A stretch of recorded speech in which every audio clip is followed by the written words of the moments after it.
The name above every name, above every other name. What can you do? What can you take? What can you take? Jesus, for you are able,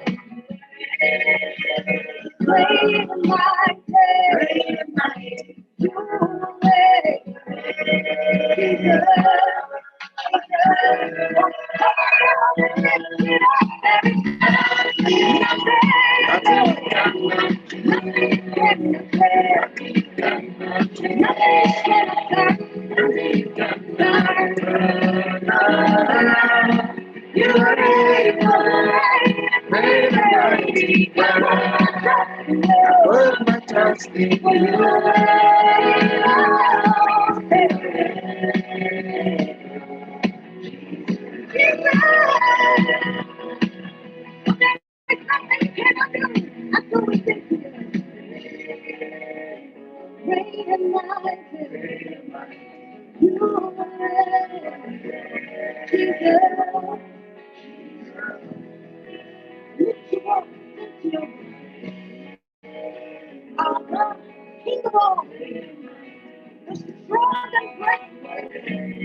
In the beginning was the Word, and the Word was with God, and the Word was God. He was in the beginning with God. All things were made through him, and without him nothing was made that was made.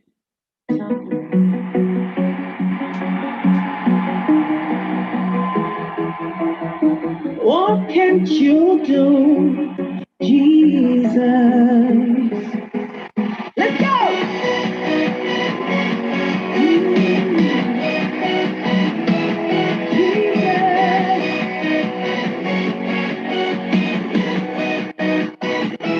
Creator of the universe, what can you do?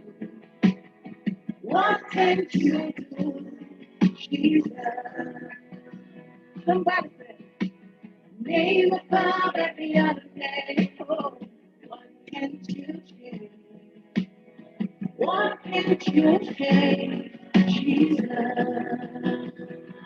Tonight we celebrate God.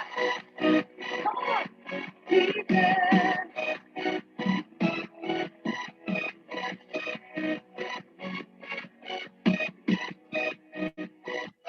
Creator, what can you do? What can you do? What can you do, Jesus? Name above every other name. What can you say? What can you say, Jesus? You just say you are able. Great and mighty, great and mighty. You are able, Jesus. Lift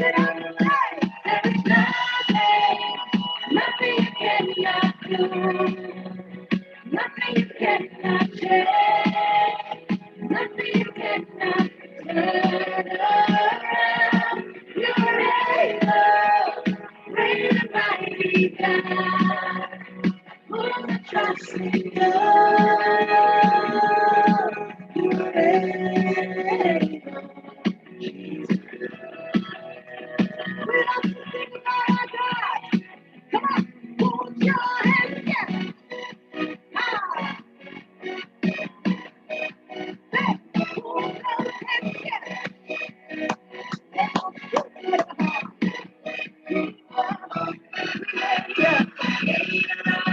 What can't you do?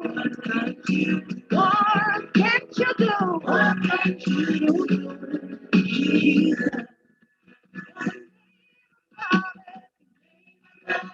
Everybody live. What can't you do? What can't you do? What can't you do?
For the Lord Himself is my portion. He lifts my head in love. For my hand the Lord has exalted. He teaches me to prosper. I have come with stories to tell. I have come with testimony. Take a look at me, you can see it. Say you can call me testimony. It is my time and it is my season. All around me, testimony. And because the Lord is my shepherd, I shall never want every day. Testimony. Everywhere. Testimony. See the word is working, and I'm so full of praise. In the morning, testimony, and in the evening, testimony. Now I tell the story of how I overcame. I testify. I testify.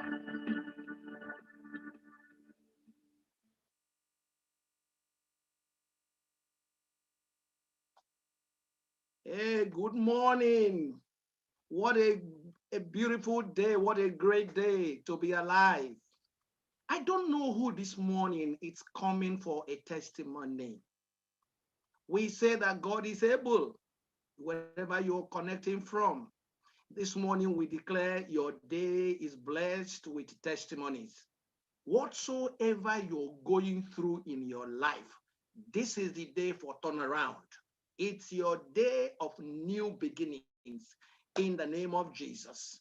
With great joy this morning, I welcome each and every one of us to our business management skills training session. We are having somebody very special in our midst this morning. He is actually the chairperson of the board of Dsap. It's called our core team. Dsap core team is the board of Dsap.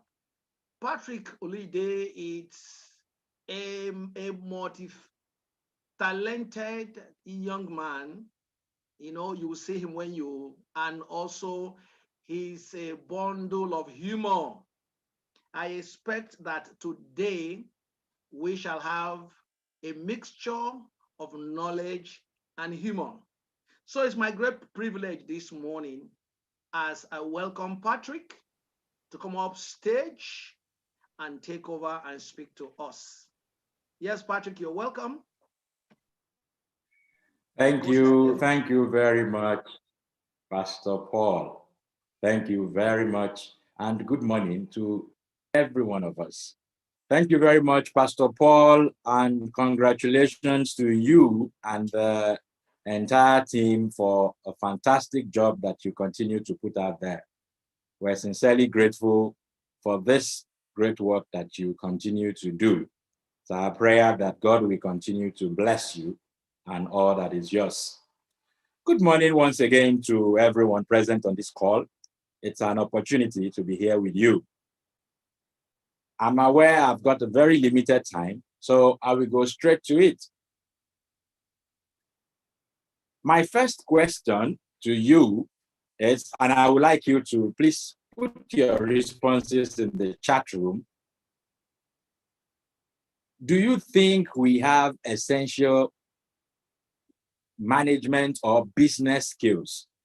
And if you think we do, what are the essential or key business skills that you think a business person must acquire or must have? I'd like to read your responses from the chat room. What are the key essential business management skills you think a business person must have? Skills, skills, skills. The ability to do something. Okay, I see things like integrity. Integrity comes across like a value to me. There is focus. Yes, that's a skill, ability to focus maybe on one thing at a time and so on. Okay, fantastic. I'm seeing time management. There is communication skills. Okay, there's also passion. And I'm sure there will be more coming. But interestingly, I would like to talk about one that I think is very, very essential. Let me begin with a story. A few years ago, I was at the Chicken Republic, the one at the Ikeja City Mall in Ikeja, Lagos, in Nigeria. And I met this elderly man. Actually, I was the one that spoke to him first. We were both across the counter trying to get something. And I said to him, I like your papa's cap. And he chuckled. And from there, we had a conversation. Eventually, he became my client. And of course, we exchanged cards that day. Later on into the relationship, one day he told me, he said, do you know why I couldn't resist doing business with you? Or why it was okay for me to connect with you the other day? He said it was because I like you. And for me, from that point, of course, before, it became clear that for you to be successful in business, people have to like you. What is oftentimes called the likability factor. In fact, that's the title of a book. People have to like you. And why? Because people buy emotionally and use logic to justify their emotional buying. I take that again. People buy emotionally and use logic to justify their emotional buying. What that implies is that your technical skills, just like you're acquiring now, your ability to sew, make a cloth, bake cake, design a website, can only take you thus far. You need business management skills. Each of us need business management skills. That's a business management skill that I think it's so key for each and every one of us. You have it at your advantage, you don't have it at your peril. And I like to call it effective communication skills. Effective communication skills. Now, when I say effective, that presupposes that one can also be ineffective in communicating. It's important to note that we're always communicating. We're always in communication. So there are so many people communicating. There are so many people trying to reach the same person that you're trying to reach. The difference between yours and them, and the difference, the reason why you should be listened to is because yours is effective. For your communication to be effective, you must have a desired goal, something you want to achieve, some kind of intention. And it has to be delivered as you have thought of it, meaning you have to get the other person on the same page with you. I once came across a joke that I can't remember in full how it went. Anyway, there was this young guy who was stealing, or rather using the Wi-Fi of his neighbor. And then suddenly he repented, he decided to confess. So he sent an email to his neighbor and he said, I have used your wife all of the time. I use your wife in the morning. I use your wife in the afternoon. I use your wife at night. I use your wife when you are not at home. I even try to use your wife when you are at home. Why? Because he made a mistake of writing E instead of I. And what happened at the end of the day is that the man actually came, did not only deal with the man who has been using the Wi-Fi, but also his wife, just because communication was passed across wrongly. So when we say you communicate effectively, what we're saying is that you get the other person on the same page with you. And sincerely, I must tell you, that's one of the most difficult things you want to do in life, getting the other person to be on the same page with you. But the interesting thing is that if you become so effective at doing it, it's going to impact your business and it's going to make all of the difference, even for you. It will make all of the difference, even for you. All right. Let's assess our situation, especially in the environment where we find ourselves. I make bold to say that most of us are already at a great disadvantage when it comes to our ability to communicate effectively. You want to begin with our educational system. I can say that our educational system most likely would have been able to treat, let's say, maybe 50% of what it is required when you say you have the ability to communicate effectively. If you want to school out of the country, in some of those countries like Canada, UK, and America, or some, there's this test that I know people write, IELTS. And it's usually divided into 4 different aspects. There is writing, there is speaking, there is reading, there is listening. And you can do the maths yourself. In most of the cases, people are not doing fairly well with a number of this, especially when it comes to the listening skills. In fact, listening has been termed as the lost art, as in you find it difficult to find human beings who want to listen. Some guy even said that to talk is human, but to listen is divine. And if there is one skill that is going to buy you all of the world with a client or with anybody in the first place, is the ability to listen. We need to listen to the customers so that the customers can teach us how to serve them. We need to listen to the customers at the beginning when we meet them, so that we will not be forced to listen to them at the end. Because when you have messed up what they've asked you to do, what happens now is that at that point in time, you will need to listen. I'm just paying attention to just an aspect of, just to say to us that we are at a huge disadvantage. I've not come across is a university, a secondary school, where students are taught how to listen. We live in an environment where you get rewarded for talking more, not even for listening. So the environment already puts us at a disadvantage. That means we need to go a long way to help ourselves.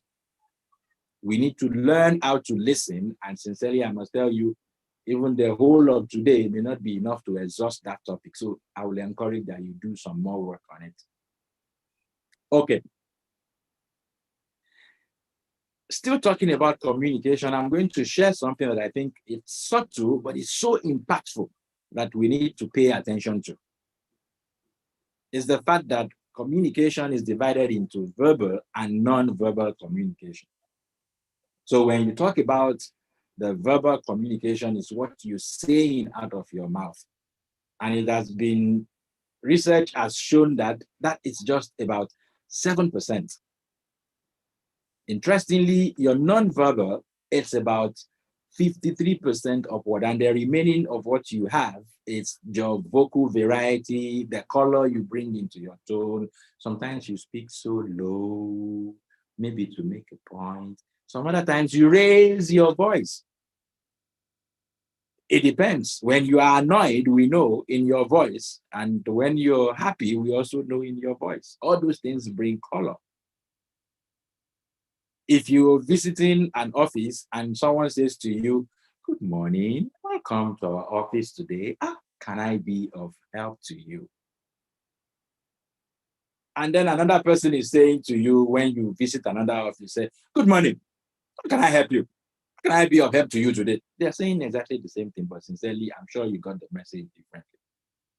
That's the vocal variety or tonality and so on. But let's talk about the non-verbal communication, because they actually speak more. We communicate more. We talk more even when we are not talking. That's why they said who you are, it's so loud that people cannot even hear what you're saying. Let's begin with the simple smile, very powerful smile. In fact, there's a Chinese proverb that says that the one that cannot smile should not open a shop. Meaning your ability to smile, because smile is so charming, it's so attractive. Okay, maybe I'm not seeing your faces now, but smile. I tell people sometimes jokingly that say, "I'm not the cause of your problem. Besides, I'm not Buhari. Why would you not smile?" You're talking to a client, you're frowning. Are you the one feeding the client, or the client is the one feeding you? So it's not enough to have technical skills, but these are management skills. Just look at children when they want to get things from parents. They know when to smile. They know when to bring the smile on. So smile. Of course, laugh when it is possible. That's. I'm just speaking a few of the non-verbal communication. Even the way we use the eyes also, it's very, very key. Some people look at you. They have not said anything, but they've looked at you, but they've given you the summary of your lifespan, and they've told you, they've concluded for you. Let me give you an example. This is what I learned from my sisters when I was growing up. They look like this. When they want to rubbish you, they look like this way, and even make some sound. So what I'm saying in essence is that even just the use of the eyes would go a long way as non-verbal communication. The dressing is also very, very key. I remember a story conducting an interview years ago, maybe 10 years ago, and this young man came into the room. He was wearing a blue shirt on a yellow trousers. And the next thing I could say to him is that, oh, did you do fine arts in school? And he said yes. Even if it was color blocking, I don't think that was an appropriate color for a man. So the dress may just be enough to put the client off. In any culture, in any environment, there are dresses and the dress sense is there. So that, I think, is very, very key. What happens if you're meeting over lunch or over dinner or over a meal? Eating, the table manners, those are communication abilities that it's important to acquire. The internet is littered with a lot of courses, some of them free, where one can learn how to learn some of those manners. I remember growing up, my mom would give you something that is tantamount to a dirty slap if she hears any sound while you're eating, either of the cutlery and to make it worse from your mouth. Why? Because these things, as little as they are, they go so much to matter to the success of the business itself, not just the technical skill. How about the blessings, the offensive odors that come from maybe the mouth or even the body? Those also communicate. They put people off completely. So while the encouragement is not to, again, go use an offensive perfume, you know, in my estate, when I do some exercise in the evening, there's also another lady that does some exercise. I do come across her, and then the perfume is so offensive, so strong. I don't know, maybe there might be reasons for that. But the interesting thing about your perfume, it's supposed to be so soothing, so nice, that people know it is there, but at the same time, they are just having the best of fun being around because it has created a good ambience. So if you're going for a meeting and it's going to be for a long time, there's nothing wrong with having some sweets, that could also help. And maybe the last one I should touch in this regard is the makeup.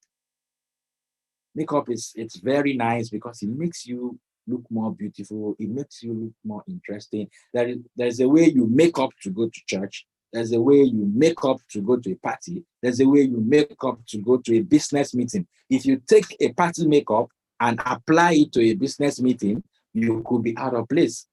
By the way, the interesting thing about this is that it's not supposed to be noticed, especially in the business environment. People will know that it is there, but you can't place your finger on it. It just makes the person look more beautiful, more presentable, more acceptable. We begin to separate the founding stew or soup. When you begin to find out where the Maggi, the seasoning is, or where the salt is and the peppers, they are just all over the place, then such a stew or soup has failed. The same goes with makeup. Why I'm saying all of this is that we're communicating with this. I once read a book that was written by a man, his name, I think, Robert Putman. It says how to make people like you in 90 seconds or less. And what he was saying is that in less than 90 seconds, people are taking decisions if they ever want to have anything to do with you in their life. Why? Because of your presentation, the way you're dealing with them, and the way you presented yourself, especially the non-verbal.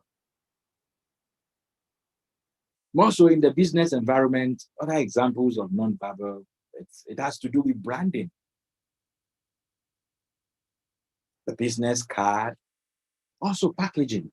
Packaging, in fact, the world has become a lot better now.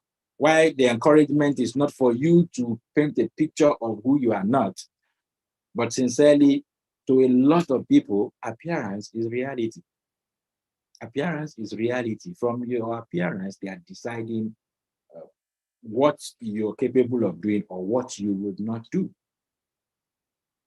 So if you appear below the standard of what you're asking for, it sends a wrong message. I think I have an example to buttress. When I first started consulting, I was introduced to this client by another client, a prospect anyway, by another client, and I was to meet at his office.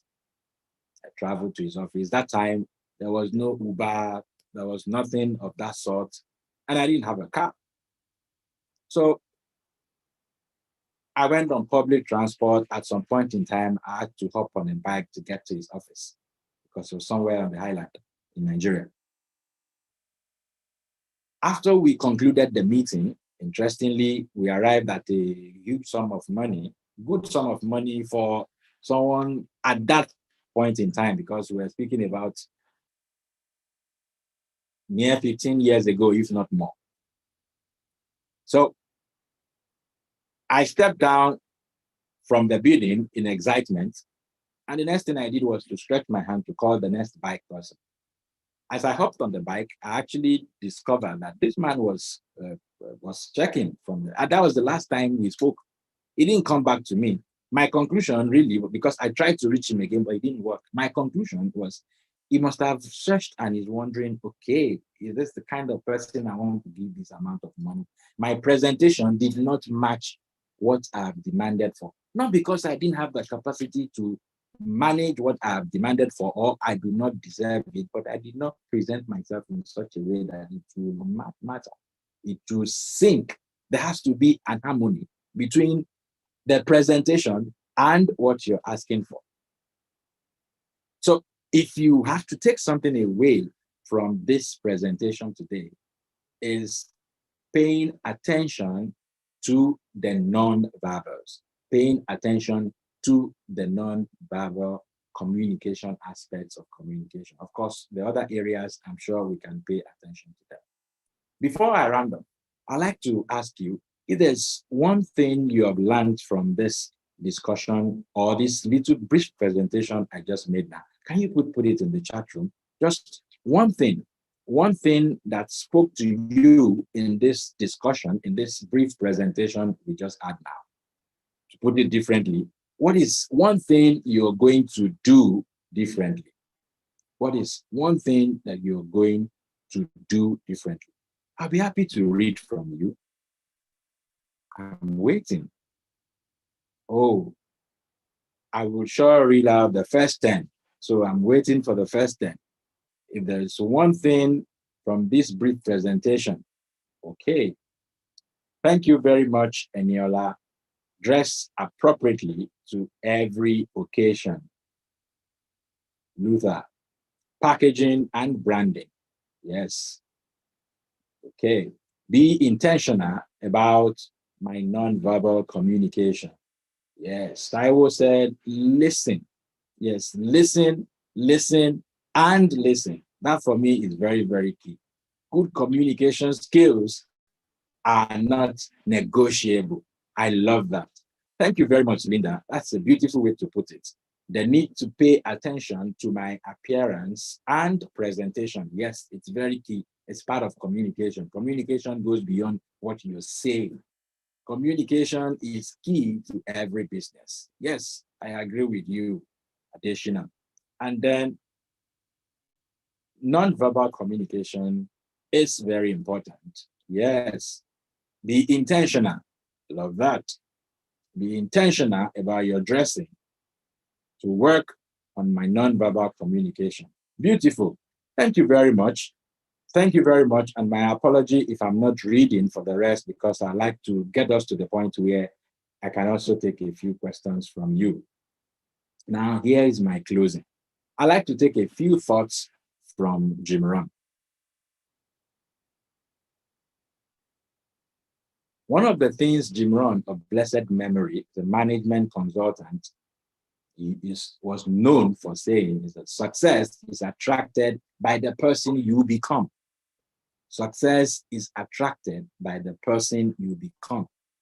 If you become a successful person, you will be successful. And what he's saying, in essence, is that for things to change, you have to change.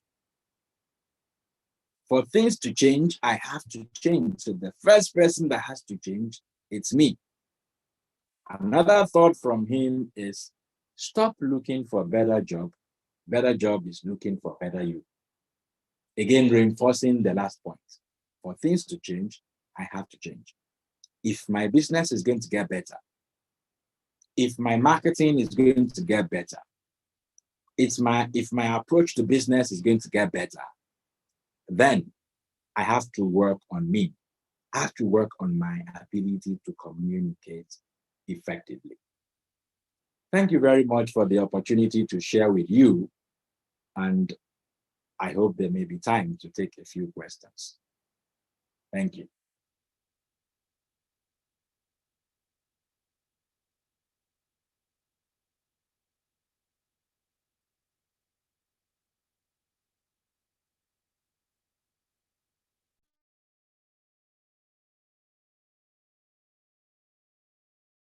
Over to you, Olaide. I think there are no questions, or I'm concluding in a hurry.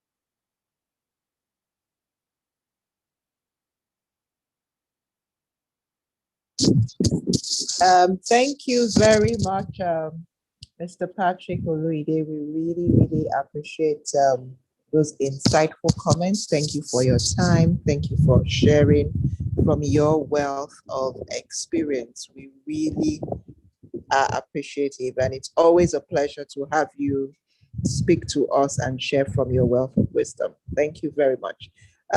In the absence of any questions, I think I would hand over to Pastor Paul so that if there are any other final announcements before we move on to classes. If you notice in the group chat, there was an announcement that we're going to start removing students from today. So if you do not regularize your names and ensure that it's the same names with which you registered, we would be removing you from all of our platforms. So please, in the interest of time and everything that we need to do, kindly ensure that you regularize your names and change your names on the various platforms that we have, whether you're signing on the Telegram platform, the Seesaw platform, or the Zoom platform. Thank you very much. Pastor Paul, Yeah, thank you any very much. quick comments? A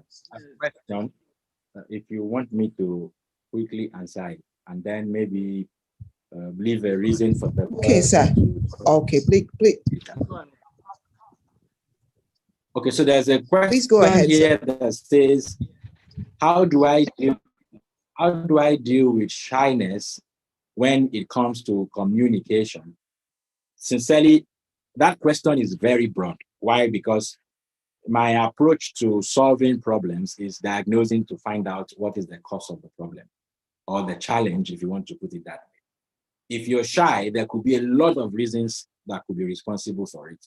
You could be shy because your personality type wise, where you're coming from, it encourages you to be shy. It's a natural inclination that you have. You could be a shy person because your upbringing has done something to you. In fact, being shy could be a manifestation of some psychological experiences that you've had in the past, and maybe you may need some attention or counseling or whatever. So it's difficult to say this is the answer to shyness. Why? Because shyness it's a manifestation, it's an effect. There's a cause somewhere. And I just listed what some of those causes could be. And there could actually be more. It could be out of your phobia to be able to speak in the public. As a matter of fact, it is said that over 90% of people would prefer to die, to be in the coffin, than to be the one speaking like I am doing now. So you may find yourself in that group. It requires more than just having this conversation here. The idea would be to do some diagnostics. You could please try to talk to me, Temidai or Babatunde, maybe on any of the social media platform. Just use my name, Patrick Oluide. Let's become friends, and then we can chat more about it. Okay, Patrick, See. he actually sent you a follow-up note. He said this course is that he is, oh, sorry, a lot of chats are coming out that he grew up in a family where his voice was almost undermined. So he grew up not speaking because he also believes the voice will not matter. Okay. So that speaks to one of what I have just said. Now, how do you find a solution to this? I would suggest some counseling mixed with coaching. Why? Because I don't know the extent of what you're talking about, but if it's so serious that is taking you away from achieving the kind of results you want to achieve, then it's nice to speak to a counselor and a coach who can give you a blend. Why do I say a blend? Counseling, as it is called negative psychology, helps you correct whatever is an anomaly in the past. While coaching helps you look forward, set new goals, and achieve your potential. The interesting thing is that the past could actually be holding the future if we don't find a way to really put the past in the past. And that is going out of this. So you will sure need someone to sit down, listen to you, hear the details of what you're talking about, you know, your voice being subdued and all of that before you begin to set goals and you begin to go with practical steps to achieve what you want to achieve. So that's the recommendation I would give. I can't tell you go to the counter and take aspirin or take Panadol because I really don't know in full what it is. But you would need a coach who also has the ability to counsel, to help you get rid of the past and focus on the future. Thank you. Thank you so very much, sir. Thank you so very much. We appreciate you. Can we give Patrick some thumbs up? Can we give him some claps? Can we appreciate him for a wonderful time today? Without doubt, like I told you, many of you, I saw a lot of you giggling and rolling on the floor. Some of those things he said, it's that's part of Patrick. He teaches a lot of stories that causes simple, very sophisticated ideas to become simple in the minds of people. Thank you very much once again, sir. It's a great time having you here today. All right, just like Laide, before we leave for our class, just like Laide announced, our deputy registrar announced, in fact, we have started removing people even on this platform. Those of us who entered with inappropriate name, unidentified names, I made an announcement about it before we started removing. We removed everybody that entered the system today that logged in with system's name or those that log in with a single name. Okay, there's one Ire we removed. There's one Rhoda we removed. Okay, there was one other, I think Charles, that was also removed. So please, the same as it happened here, so it will happen in your classes. Let me tell you the danger of being removed. Once you are removed, you can't return to that session for that day. So you automatically absent. Please make sure you do not log into our platforms with the names that you did not volunteer to us at the beginning. The names you registered with are all we're asking, so that it will be easy to allow you to stay in class while we flush out those gate crashers, those invaders who thought they can come through the back door to enjoy our classes without being admitted into the school. Thank you very much. I also understood for all our leaders that you have a meeting with your set president. Please visit your platform. I'm sure a lot of information has been left for you there. Many of you are not there yet. Many of you are not reading. When we track some information on your platform, it's called that many of you have not read. Please quickly go check while you are in the class, because the meeting, I think meeting is immediately after the class. We also see this opportunity to please speak to, plead with our facilitators. Please round up your programs today at 1 on the dot. Thank you very much all, and see you in class. God bless.